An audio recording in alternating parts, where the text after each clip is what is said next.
Bienvenue sur Souvenirs d'enfance. Si notre histoire te plaît, tu trouveras dans la description des liens vers des DVD, des Blu-ray, des BD, des livres et tout autre goodies en rapport avec cette histoire. Tu as également la possibilité de nous laisser un petit pouce bleu, ça fait toujours plaisir. Nous te souhaitons une agréable écoute.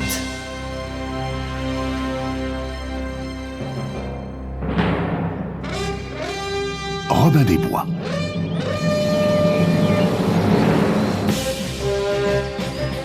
Par une belle journée de printemps, le jeune Robin marchait d'un pas alerte vers Nottingham, où un concours de tir à l'arc était organisé. Le shérif avait proclamé qu'il offrirait une flèche en or au meilleur tireur, et Robin était impatient de montrer son talent.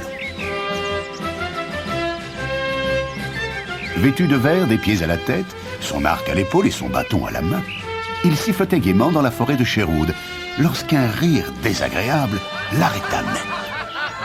Des gardes forestiers du roi s'approchaient, menés par le sinistre Gruff. Robin le connaissait bien, car c'était lui qui avait causé la mort de son père en complotant pour le faire enfermer dans les geôles de Nottingham et usurper sa place à la tête des gardes du roi. Gruff accabla Robin de raillerie et le provoqua. Robin s'éloigna la tête haute, sans daigner répondre. Mais une flèche siffla à son oreille, et il fit aussitôt volte-face.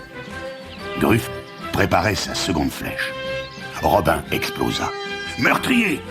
Vas-tu tuer le fils comme tu as tué le père ?» Il esquiva la deuxième flèche qui lui érafla le bras, et se décida à riposter. Il banda son arc et tira. Gruff, atteint en plein cœur, s'écroula. Aussitôt, les gardes s'élancèrent à sa poursuite. Robin était vif et agile. Il réussit à les semer en se cachant dans une clairière secrète. Puis il reprit son souffle et réfléchit. Il ne pouvait plus maintenant aller à Nottingham sans courir le risque d'être arrêté. D'autre part, il ne voulait pas renoncer au concours de tir à l'arc. Il lui fallait donc un déguisement. Il lacéra son manteau, salit ses vêtements, se couvrit de son capuchon et sortit de la clairière. À Nottingham, il se mêla à la foule qui se rendait joyeusement au concours.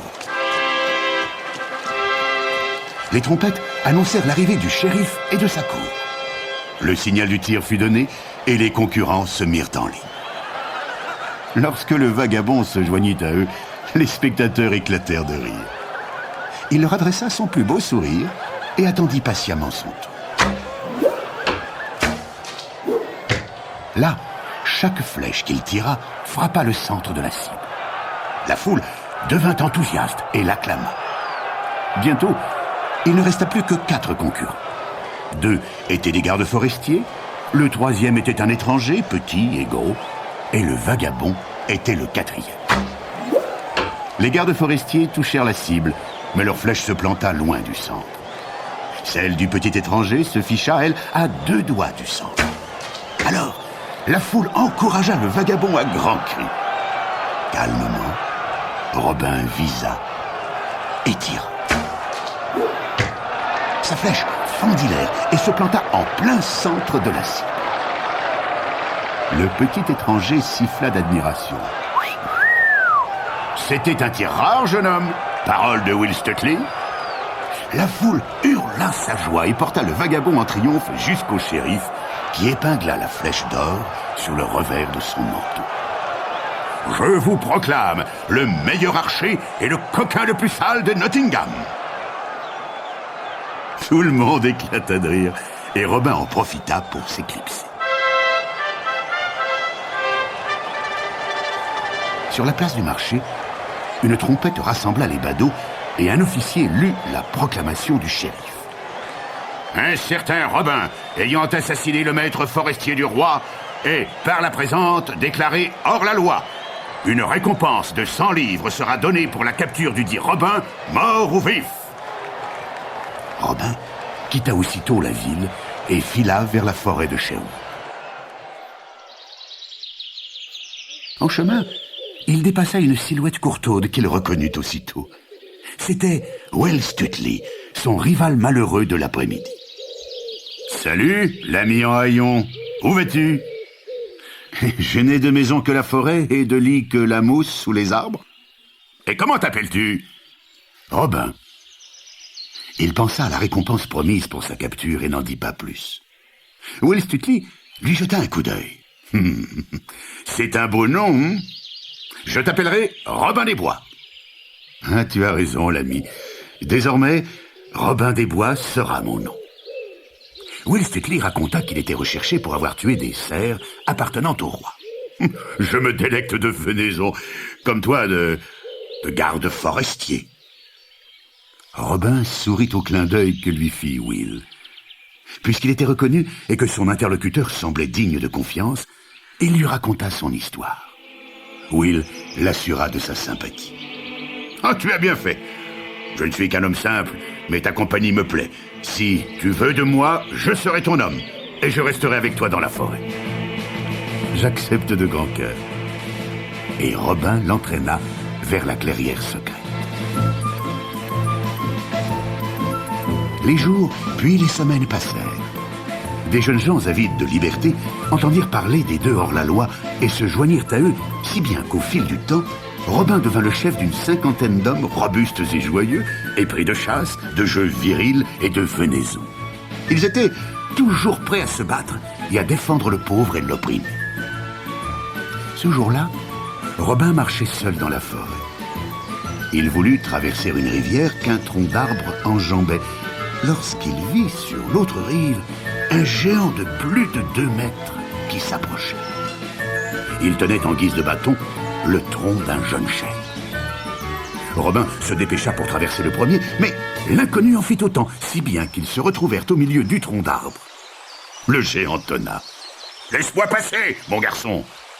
Robin se fâcha. « Mais laisse-moi passer toi-même, ou je te jette dans l'eau, aussi fort sois-tu !» Le géant éclata de rire. « Tu vas me jeter dans la rivière !» Robin agita son bâton. « Cède-moi le passage, ou je vais te tailler le cuir. » Et il abattit son bâton sur le crâne du géant, qui riposta en lui envoyant le sien dans les côtes. Chacun à son tour grognait de douleur, mais aucun ne voulait céder. Ils étaient de force égale et se battirent ainsi une bonne demi-heure. Enfin, Robin semblait avoir le dessus, mais le géant lui asséna un tel coup qu'il perdit l'équilibre et tomba à l'eau. Il rejoignit la rive sous les moqueries du géant. Endolori et trempé, il souffla un grand coup dans le corps qu'il portait sur lui comme chef de bande. Presque aussitôt, Will Stuteley et une douzaine de compagnons surgirent de la forêt et s'emparèrent du géant qu'ils balancèrent à la rivière. C'était au tour de Robin de se moquer. Mais le géant regagna la berge et mit KO plusieurs hommes avant d'être enfin neutralisé. Alors, Robin arrêta les hostilités et félicita son rival pour sa vaillance. Chacun retrouva le sourire et le géant leur serra la main. « Savez-vous où se trouve un certain Robin des Bois? Je suis un garde forestier de Mansfield et je voudrais rejoindre sa bande. » Robin se présenta en riant et le visage du géant s'éclaira. « Oh maître, si j'avais su qui tu étais, je t'aurais laissé passer le premier. Mais je te servirai d'autant mieux, car tu frappes si fort que je pourrais t'aimer rien que pour cela. Je m'appelle Jean de Mansfield. » « Sois le bienvenu, Jean. Tu es tellement jeune que je t'appellerai Petit Jean. » Dans les semaines qui suivirent, la bande s'agrandit encore et Petit Jean fut choisi pour être le lieutenant de Robin. Un jour, que Robin et Petit Jean bavardaient tranquillement au bord d'une petite route, ils aperçurent un jeune homme, tout de pourpre vêtu, qui marchait joyeusement en chantant à tue-tête. Il disparut au détour d'un chemin et les deux compères plaisantèrent. « Ah, ce garçon est amoureux. Oui, il va sûrement se marier. » Mais le lendemain, au même endroit, ils virent passer en sens inverse le même garçon claudiquant, les vêtements boueux et déchirés. Touchés par sa détresse, ils s'avancèrent vers lui et lui proposèrent leur aide. Le jeune homme les connaissait de réputation et il parla en confiance. « Je m'appelle Alan Dale et j'aime tendrement une jeune fille qui m'aime en retour. Nous devions nous marier, mais un vieux baron a demandé sa main et ses parents, cupides, l'ont fiancée de force. Elle a été emmenée dans son château et l'évêque d'Hereford doit les marier cet après-midi. Je suis allé réclamer celle que j'aimais, mais le baron s'est moqué de moi du haut de ses remparts et a envoyé ses hommes pour me battre. J'ai brisé le crâne de 2 d'entre eux. J'en ai jeté 3 autres dans les douves et j'en ai tué un. Mais ils étaient trop nombreux et j'ai été roué de coups et chassé. Robin le rassura. Avant que le soleil ne soit à son zénith, ta dame te sera rendue. Il souffla dans son corps, et bientôt, de nombreux compagnons, tous habillés de vert, surgirent de la forêt, leur carquois sur l'épaule et l'arc à la main. Qui veut aller à un mariage? Nous tous! Will, habille notre ami Alan de la plus belle étoffe pourpre de notre réserve. À 3 heures, conduis-le à l'église Sainte-Mary, sur la colline. L'évêque d'Hereford doit célébrer un mariage. Il ne faut pas le faire attendre. À 2h30, le baron et l'évêque d'Hereford entrèrent à l'église suivis de quelques invités. Robin, déguisé en ménestrel, se présenta et proposa ses services qui furent acceptés. Il s'installa donc tranquillement à côté de l'évêque. La jeune fille arriva enfin, soutenue par ses parents. Elle tremblait et ses yeux étaient rougis par les pleurs. Tout à coup, la sonnerie d'un cor retentit dans l'église et résonna dans les champs alentours. Il y eut un murmure inquiet parmi l'assistance et une 50aine d'archers firent éruption dans l'église. Petit Jean saisit le baron et le balança sur ses hommes terrorisés. Puis, les archers firent une haie d'honneur et Alan, magnifiquement vêtu, marcha vers la nef. Avec un sourire heureux, il prit place aux côtés de la jeune fille abasourdie. Robin s'inclina devant elle. Belle dame, nous voyons ici 2 prétendants. Veuillez choisir le bon pour que la cérémonie puisse avoir lieu. La jeune fille pleura de bonheur dans les bras d'Alan, et Robin somma l'évêque de bénir leur union. L'évêque ferma son livre d'un bruit sec et s'assit dessus. Je ne les marierai pas. La loi exige que les bans soient prononcés 3 fois devant l'autel, et je n'en ferai rien. Robin fit un clin d'œil à Petit Jean. Voyons voir, quel genre d'évêque tu ferais? La robe de l'évêque fut aussitôt ôtée par les archers, et Petit Jean l'enfila en riant. Elle lui arrivait aux genoux. Par 6 fois, il prononça les bans d'une voix puissante. Alors, l'évêque, furieux et consterné, accepta de marier les amoureux. Après leur mariage, Alan et son épouse, éperdus de reconnaissance, se joignirent à la bande.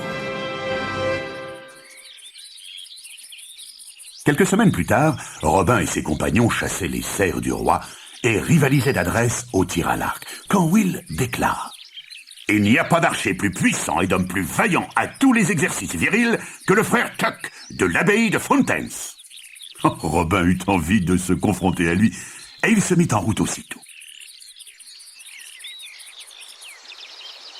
Arrivé près d'une rivière non loin de l'abbaye, il aperçut un moine grand et robuste, assis sur la berge. Son épée était posée à côté de lui, et il se régalait d'un pâté en croûte et d'une bouteille de vin. « Voici mon homme. Je vais lui chercher querelle et mettre son habileté à l'épreuve. »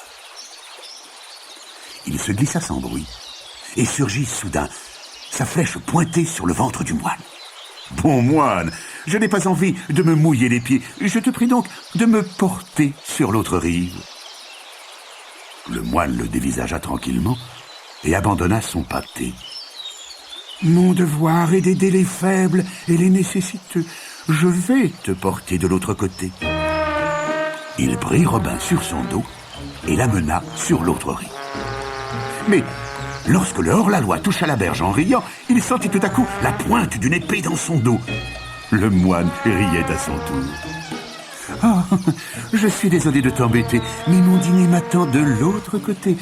Comme un service rendu en mérite bien un autre, tu seras certainement d'accord pour me reconduire. » De mauvaise grâce, Robin dut hisser la puissante carcasse sur ses minces épaules. Le moine était extrêmement lourd, et Robin était essoufflé lorsqu'il atteignit la berge. Mais il avait réussi à lui subtiliser son épée, et il l'en menaça. « Oh, navré de ne pouvoir dîner avec toi, mais je suis pressé. Fais-moi retraverser. » Le moine le reprit sur son dos, et au milieu de la rivière, donna un coup d'épaule et le propulsa dans l'eau. « Maintenant, nage ou coule, mon bon ami. » Et il revint vers son pâté en croix. Mais Robin regagna la berge, et les flèches sifflèrent autour du moine, qui fit des bonds pour les éviter. Puis les deux hommes se battirent à l'épée. Pendant 1 heure, ils furent de force égale. Puis le moine eut enfin l'avantage, et Robin tomba à genoux. Avant d'asséner le coup final, accorde-moi une dernière faveur. Oui, laquelle? Sonner du corps. Le son du corps se répercuta dans les collines d'alentour, et Robin, subissant les coups du moine, pria pour que ses compagnons arrivent à temps. Par chance, Petit Jean apparut bientôt avec une 20aine d'archers. Le moine suspendit son épée. « Et à qui sont ces hommes ?»« À moi. »« Alors, accorde-moi aussi une faveur. Laisse-moi siffler 3 fois. »« D'accord. »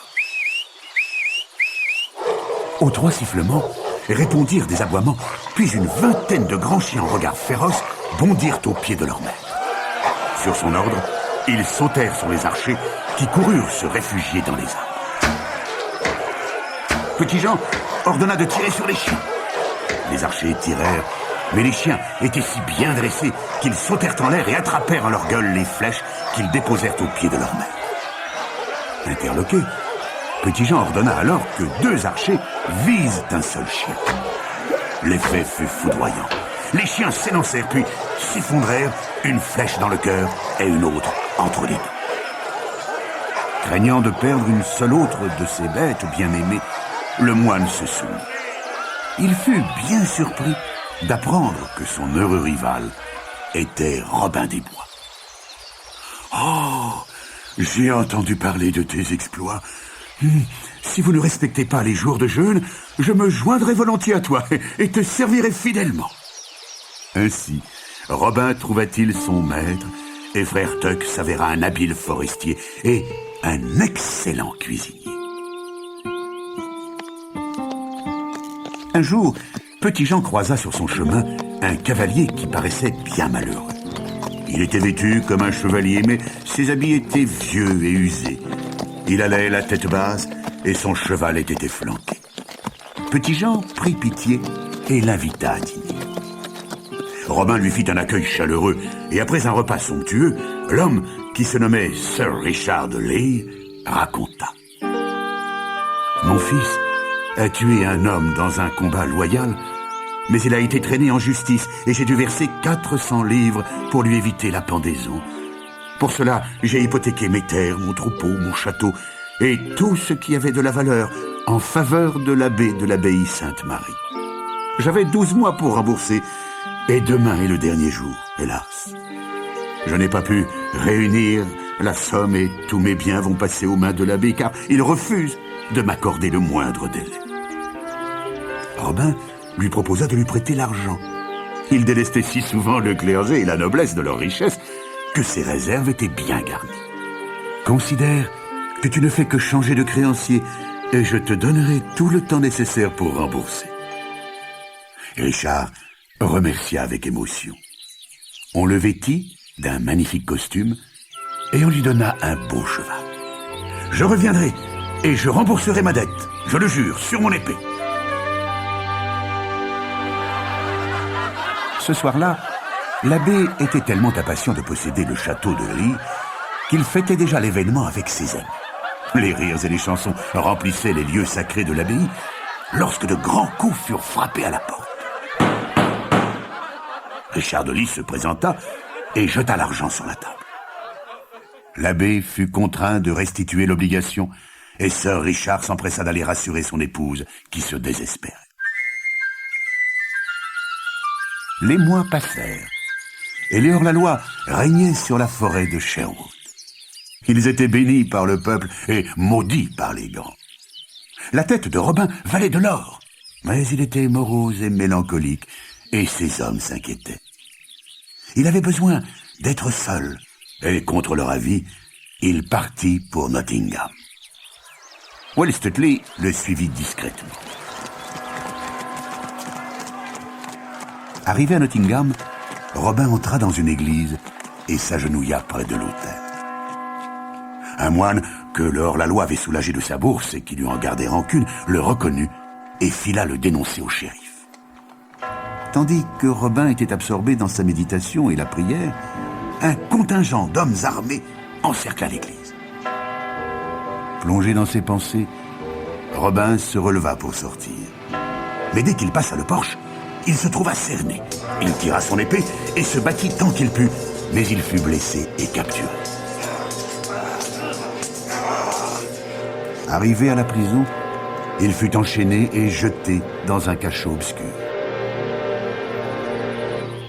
Will Stuteley avait couru prévenir ses compagnons. Petit Jean ordonna « Affûtez vos armes. Will et moi, nous allons à Nottingham pour étudier notre plan. » Les deux hommes se déguisèrent en moines errants et partirent. Aux abords de la ville, ils virent deux moines s'approcher au galop. Ils les arrêtèrent et celui qui paraissait être le chef lui déclara fièrement qu'ils allaient annoncer au roi la capture de Robin des Bois. « C'est grâce à moi qu'il a été capturé. Dans 3 jours, quand je reviendrai de chez le roi, qui nous récompensera sans doute, le shérif et moi, ce scélérat de Robin sera pendu sur la place publique. » Petit Jean tira son épée et le tua. Will ligota l'autre qui tremblait de peur et ils retournèrent au camp.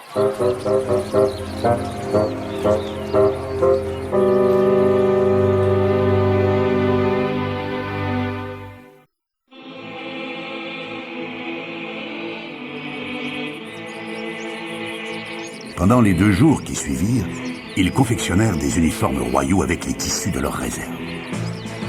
Le matin du 3e jour, le guetteur du shérif annonça à son maître l'arrivée d'une garde royale. Fier de cet honneur et espérant une récompense, le shérif accueillit fastueusement ses visiteurs. Pendant le banquet, il but plus que de raison et le capitaine de la garde royale trinqua avec lui. Où gardez-vous ce gredin de Robin des Bois ? Oh, dans le cachot le plus noir, à 30 pieds sous terre. J'aimerais voir à quoi il ressemble, mais on dit qu'il est féroce. Oh, aucun risque, venez, je vais vous le montrer. J'admire votre courage. Arrivé à la prison, le shérif demanda au geôlier son trousseau de clés et alluma une torche. Ils suivirent des 3 passages à l'odeur nauséabonde, puis il ouvrit une porte et scruta l'obscurité. « Robin, venez à la lumière. Un ami voudrait vous voir. »